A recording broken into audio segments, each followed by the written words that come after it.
Greetings, everyone. Hey, how you doing? It's Matt Sella. Today, we are doing a spoiler talk review for DuckTales Season 3, Episode 15, dubbed New Gods on the Block. Joined with me via satellite radio is my good friend Marc. As always, excited to be here. How you doing out there, Marc? I don't want to alarm you, Matt, but I think I might be a god. Oh my, you're a god? What godly powers do you have bestowed upon you? I don't know. I just know life is tough. It's tough to be a god. So I kind of just figured by proxy, I must be divine and it must be my birthright. So you're welcome. And it seems this time the stars have aligned for you to join this review. Lucky you. Well, Marc, I say let's get started into this review. Now, what is this episode, New Gods on the Block, all about? Well, the episode kicks off where after failing a mission, the kids fear that Scrooge will replace them with a more competent team. Feeling depressed, suddenly the appearance of Storkules and Selene revealed that Zeus has been stripped of his godhood due to his recklessness and are now looking for someone to take his place. And so to cheer up the kids, Della convinces Selene to give the kids a shot at being gods, each of them auditioning with their own unique power. Meanwhile, Donald is getting ready for his second date with Daisy, but unfortunately, Storkules comes in as a third wheel, ends up driving her away. With Zeus so gung-ho at getting his godhood back, he devises a plan to unleash a titan to see if he can prove his worth to get his power back, which in turn causes Della and Scrooge to try to stop this titan, whereas Huey, Dewey, Louie, and Webby are still feeling a bit down failing their audition and wondering if they could even be worth helping out Scrooge in this epic showdown. And that is generally the synopsis for this episode. And if it sounds a little jumbled the way I say it, that's because we're recording late at night and I am tired. Anywho, Marc,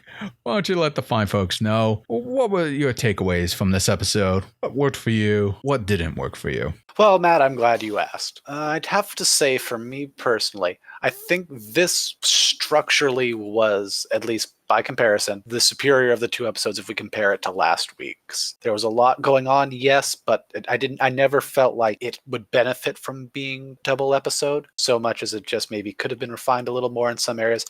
We talked about Huey's confidence in himself in episodes past and just him doing the audition and be like, yeah, but what power? Like, do you want? Just like, oh, I knew I forgot something. That was funny. I like Daisy and Donald's date. I actually really think this is probably the best incarnation of their relationship I've ever seen. And honestly, I really love Daisy in this version too. She really comes across more as a character than just sort of a caricature in many ways.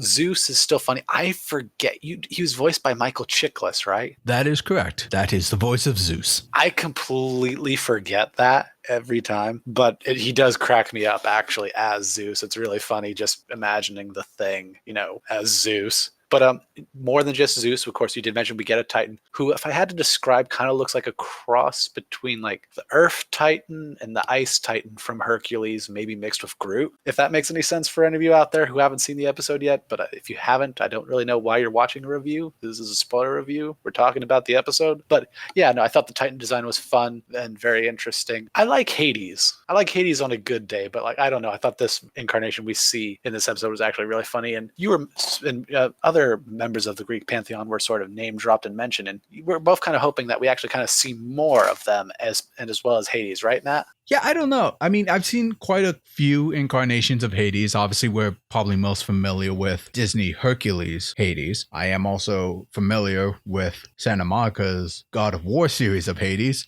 And I haven't played the game yet, but there is a game called Hades. It's a really good game. And it's really popular, but I haven't played it. But I take it that's a good incarnation of Hades. Me personally, I've never seen Hades look like he came from a heavy metal cover. Really? I actually kind of like that he's kind of like this emo-ish metalhead guy. And it kind of makes sense to me given the fact that he's stuck in the underworld as far as lore goes. And so he kind of develops that like emo gothic appearance in a way. And I don't know, I thought that was actually kind of funny. I like that. We just need to get you to expose to more stuff that's inspired by Greek mythology. You gotta play Hades. Gotta go see Hades Town on Broadway. Gonna go have to read Lore Olympus on Webtoon. Maybe read the Percy Jackson book. Matt, there's so much Greek mythology out there. That's not just Hercules and James Woods. But dude, I gotta be honest with you. you. Greek mythology is so last century. Right now, it's all about that Norse mythology. Where have you been? I what can I say?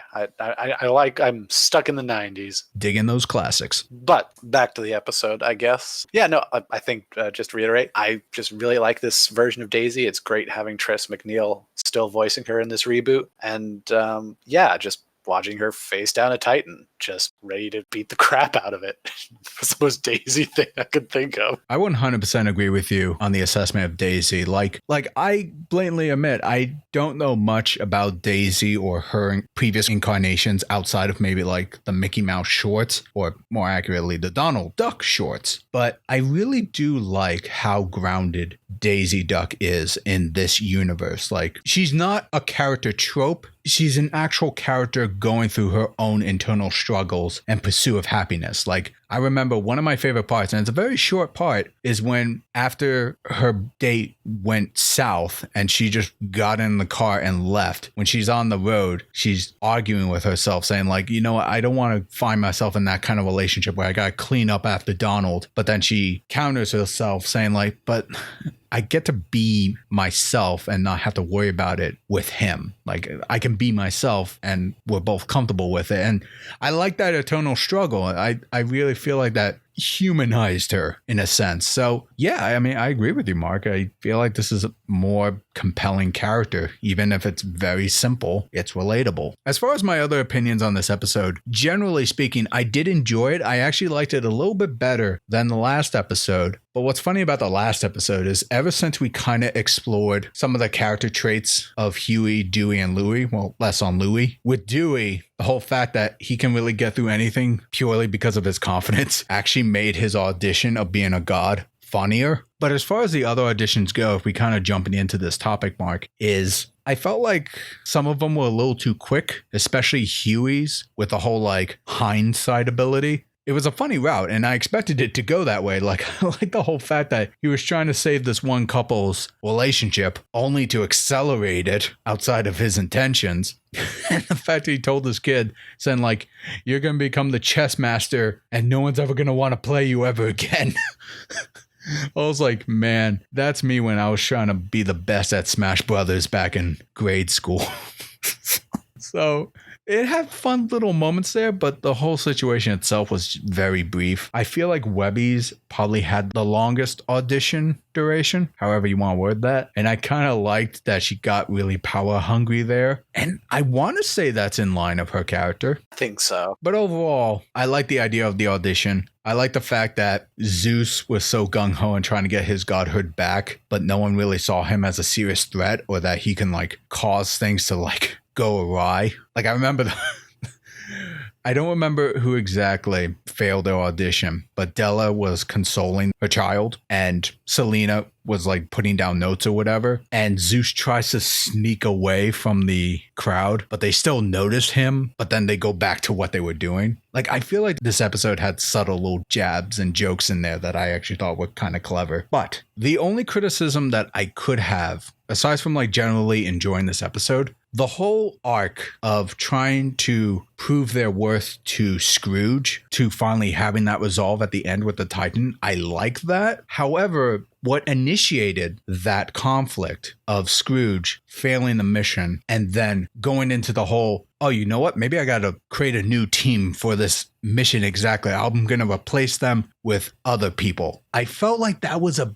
bit strange and a little out of character for Scrooge to kind of verbally say that around the kids. Like, that didn't feel quite natural to me. I get why that had to happen so we could actually get the plot running. But as far as this incarnation of Scrooge McDuck, I thought that was a bit strange. Did you have any thoughts on that, Mark? I would also echo that. Came across as a bit strange and kind of contrived just to get the ball rolling. I think there could have been a more organic way of that happening, with maybe just Scrooge visibly having doubt about, you know, the results of the mission and everything, and the kids maybe kind of wanting to better themselves to help Scrooge, rather than just Scrooge kind of blatantly saying it. And it felt forced. I don't know. It got to where we needed to be, and I think the resolution of it, I should say, worked really well. But yeah, it was out of character, to say the least. But other than that, I mean, I thought it was a really fun episode. I liked it a lot. I thought the Titan design was fun and well enough animated. I don't think there were any standout moments in the animation for this episode, but it was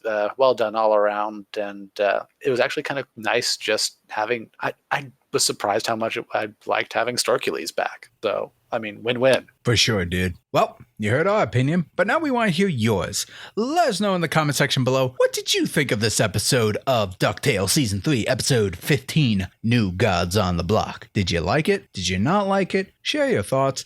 Join the conversation. And as always, be sure to leave a like, share, subscribe, ring that bell to be notified when new videos drop. And if you want to support me directly, consider going to my Patreon or do a one-time donation at my Streamlabs. Links are in the description below. This is Matt Sella. This is Mark.